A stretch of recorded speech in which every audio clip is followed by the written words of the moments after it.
ఎన్నికలకు సంబంధించి అతిపెద్దదైనటువంటి ప్లాన్ చేసేటప్పుడు ఒక మిస్సింగ్ లేదా ఒక ప్లానింగ్ ఫెయిల్యూర్ అన్నటువంటిది ఎన్నికల సంఘంలో కనిపించింది. వాస్తవంగా శాసనసభల ఎన్నికలు, పార్లమెంట్ ఎన్నికలు కలిపి ఒకేసారి 7 దశల్లో జరుపుతున్నారు. జూన్ 4వ తారీఖున కౌంటింగ్ అన్నారు.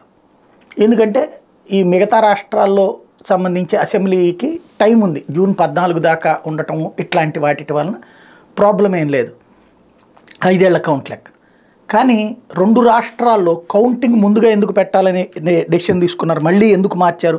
అరుణాచల్ ప్రదేశ్, సిక్కిం ఈ రెండిట్లో కూడా జూన్ 2తో ఆయా పదవీ కాలాలు ముగిసిపోతాయి.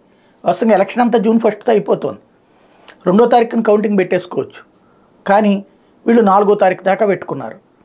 ఆ 2 రాష్ట్రాలకి రాజ్యాంగం ప్రకారం అయితే కనుక ఆ రోజున ముగిసే రోజు నాటికి కొత్త ప్రభుత్వం ఏర్పడాలి. లేకపోతే కనుక రాజ్యాంగ సంక్షోభం ఏర్పడుతుంది. రాష్ట్రపతి పాలన పెట్టాల్సి వస్తుంది. రాష్ట్రపతి పాలన క్యాబినెట్ సిఫార్సు చేయాల్సి ఉంటుంది. క్యాబినెట్ సిఫార్సు చేయాలంటే అవుట్ గోయింగ్ క్యాబినెట్ ఇప్పుడు ఉన్నటువంటిది మళ్ళీ పెట్టి ప్రత్యేకించి తీసుకోవాల్సి వస్తుంది. ఇదంతా తెలియదు వాళ్ళకి. తెలిసినా కూడా ఇట్లాగ పెట్టారు అంటే అసలు సీరియస్గా ఉన్నారా వీళ్ళు, అవగాహనతో ఉన్నారా? ఇప్పుడైతే మళ్ళీ మార్చారు, తప్పు సరిదిద్దుకున్నారు. కానీ ఇలాంటి అంటే అంత పెద్ద వ్యవస్థలో ఇది ఇంత పెద్ద తప్పు అన్నటువంటిది పెద్ద ప్రశ్నార్థకం.